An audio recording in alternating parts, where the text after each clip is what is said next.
rock, música, informação e atitude. A gente fala sobre o futuro do abastecimento de água em Curitiba. Isso com o Cleverson Andreoli, que é autor de uma pesquisa sobre este assunto e é doutor em Meio Ambiente e Desenvolvimento, professor nos cursos de pós-graduação e mestrado da FAI. Muito bom dia, Cleverson. Obrigado pela sua presença aqui hoje. Bom dia, Alfa. Bom dia, ouvintes. Estou à disposição para tratar de um assunto de extrema importância para toda a população de Curitiba. A gente quer saber direitinho que pesquisa sua é essa e a que conclusões você chegou. Bem, nós fizemos 2 programas muito amplos de pesquisa. Chama-se Programa Interdisciplinar de Pesquisas em Gestão de Mananciais. Esse foi o primeiro, e o segundo foi um programa uma pesquisa específica sobre a proliferação de algas em reservatórios, né? Bom, essa primeira pesquisa, ela considerou qual seria a disponibilidade hídrica da região metropolitana de Curitiba, fazendo uma comparação com a perspectiva do crescimento populacional da região metropolitana de Curitiba. Então, nós aqui temos uma das maiores taxas de crescimento urbano populacional de todo o país. Nós crescemos aqui em taxas de 3, 4, 2,5%, até 5% ao ano. A gente cresce 5% ao ano. Em alguns anos a gente chegou a 5%. Hoje a média está ao redor de 3, 3,5% de crescimento, que continua sendo um crescimento extremamente elevado. 5% de uma cidade, quantos habitantes aí? 1 milhão e... os números são mais ou menos o seguinte. Gente, hein? Hoje a gente tem mais ou menos 2 milhões e 700 mil habitantes em toda a região metropolitana.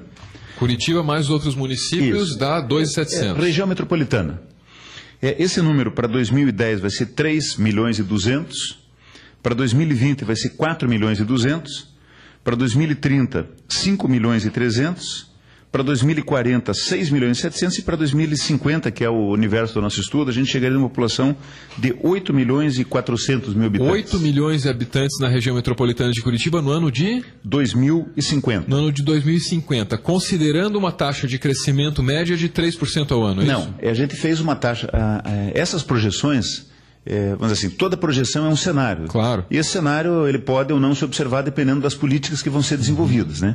E inclusive um dos objetivos de fazer cenário justamente é a gente poder orientar as melhores políticas para evitar os problemas que a gente possa gerar, né? Possa observar nesses cenários.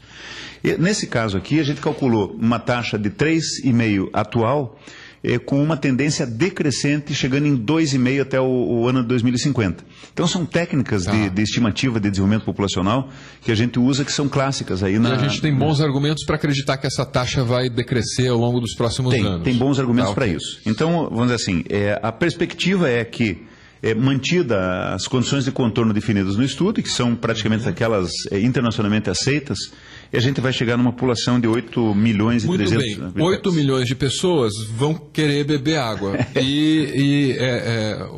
Os nossos locais de captação vão estar bem até lá ou não? Bom, só antes de chegar no local de captação, vamos trabalhar um pouquinho mais sobre a demanda da água, né? Então, a população atual consome 8,9 metros cúbicos por segundo, para uma conta fácil. 1 metro cúbico tem 1 tonelada. Então a gente consome hoje cerca de 9 toneladas por segundo de água, ou 8.900 litros por segundo de água. Tá? Vamos tratar aqui sempre como metro cúbico para ficar mais fácil. Então a gente consome hoje cerca de 9 metros cúbicos por segundo. Essa é a demanda de Curitiba. A perspectiva para 2050 é alguma coisa ao redor de 33,5 metros cúbicos por segundo. Então a gente vai passar aí para 2030 ao redor de 20 metros cúbicos por segundo, e em 2050 vamos chegar em 33 metros cúbicos por segundo. Então essa é a demanda de água que a gente vai ter. O grande problema é que quando você compara a demanda de água com a disponibilidade, a gente vai chegar num problema bem sério. Então agora respondendo objetivamente a tua pergunta. A cidade de Curitiba, ela se localiza muito próxima da Serra do Mar. E a Serra do Mar é onde se localizam as cabeceiras da Bacia do Iguaçu. O estado do Paraná tem uma característica interessante. Os rios aqui eles nascem perto do mar, mas eles correm ao contrário. Em geral, os rios nascem no interior e correm para o litoral. Aqui não, aqui o rio nasce aqui do ladinho de Curitiba, vai até Foz do Iguaçu para desaguar lá na bacia do... Quer dizer, se poluir aqui... Quer dizer o seguinte, como a gente está próximo do manancial, a bacia hidrográfica, a área da bacia hidrográfica é pequena. Quanto menor a área da bacia hidrográfica, menor a quantidade de água que o rio produz. Existe um conceito teórico chamado descarga específica de bacia que diz justamente isso. Aqui na região leste de Curitiba, próximo da Serra do Mar, nós temos uma produção de 24 litros por segundo por quilômetro quadrado de bacia. Quer dizer, uma bacia de 1 quilômetro vai gerar um rio de 24 litros por segundo. Uma bacia de 10 quilômetros vai gerar um rio de 240 litros por segundo. Na região leste de Curitiba, onde chove menos, ali na região do Passaúna, esse número cai para 17 litros por segundo por quilômetro quadrado. Então, pega a bacia do Iguaçu. O rio Iguaçu aqui em Curitiba é um bebezinho. Ele nasceu ali na Serra do Mar e tem 20 quilômetros até chegar aqui em Curitiba. Essa mesma bacia vai crescer até Foz do Iguaçu. Então, por que lá em Foz do Iguaçu, o rio Iguaçu é um monstro, tem um monte de água, faz aquele show nas cataratas? É porque a bacia hidrográfica pega praticamente todo o estado do Paraná. A mesma coisa se faz com o rio Amazonas. O rio Amazonas, lá onde ele nasce nos Andes, ele é pequenininho, ele é um riacho. Na medida em que a bacia vai crescendo, o rio vai crescendo. Então, como Curitiba se localiza muito próximo dos mananciais, a nossa disponibilidade hídrica é muito pequena. A estimativa que a gente fez nesse estudo é que se você pegar uma distância de 50 quilômetros de Curitiba, ao redor da cidade, a disponibilidade hídrica total é ao redor de 50 litros por segundo. Quando, lembrando o número, a gente vai precisar em 2050 de 33 litros por segundo. Só que a gente não pode utilizar a quantidade total de água disponível, porque quando uma cidade cresce, em geral ela cresce em cima de mananciais, esses mananciais perdem a capacidade produtiva, eles se poluem.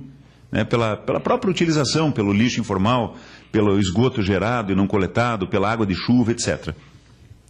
Então, muitos rios da região metropolitana já estão perdidos. O rio Palmital, o rio do Meio, enfim, determinados mananciais que a gente utilizava como abastecimento público tiveram um crescimento desordenado da população em cima, em alguns casos invasões, e aí a qualidade da água fica comprometida e você tem que desviar esse rio do manancial, ele não pode mais ser utilizado como manancial de abastecimento.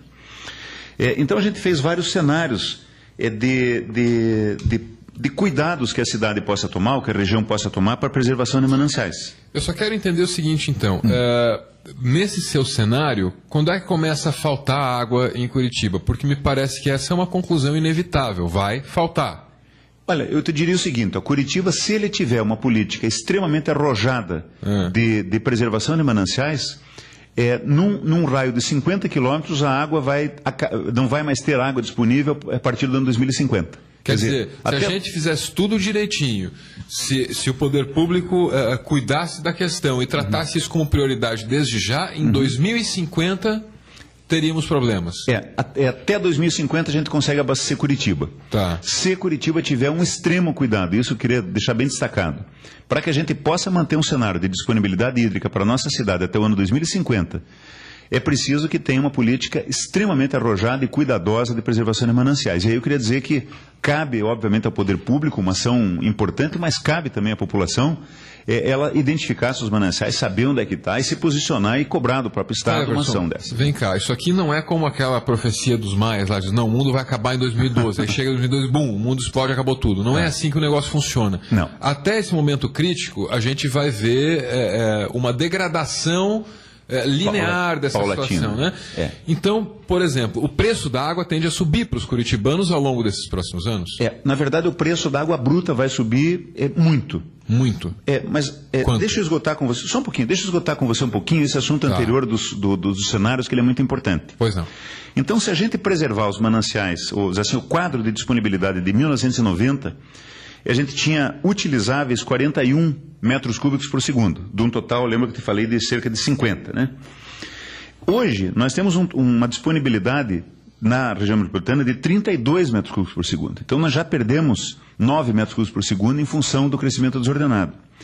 E o cenário, vamos dizer assim, em que o cuidado não seja um bom cuidado, quer dizer, um cenário de um crescimento meio desordenado da cidade, daria uma perspectiva de 25 metros cúbicos por segundo. Quer dizer, se Curitiba crescer sem se incomodar com os mananciais leste e com os mananciais sul, que são os que estão mais próximos da cidade, a gente vai ter uma redução de 41, que era para 1990, de 31, que é hoje, para 25 metros cúbicos. Bom, 25 metros cúbicos é a demanda de água de 2040. Tá? a demanda de água total de 2040. Então, eu queria dizer assim, é imprescindível uma política de preservação de mananciais, senão no ano 2050 a gente vai ter água para a população que está aqui, não tem mais como crescer Curitiba. A alternativa desse vamos assim, de abastecimento público seria buscarmos água da bacia do Ribeira, praticamente na divisa com São Paulo, a cerca de 100 quilômetros de distância, ou do Rio Negro, em Santa Catarina, numa região que é, assim, muito explorada já por fábricas de papel, então rios que já têm comprometimento de qualidade e que também se localizam a 100 km de distância. E aí entra na pergunta que você tinha me feito anteriormente, que é a questão do custo.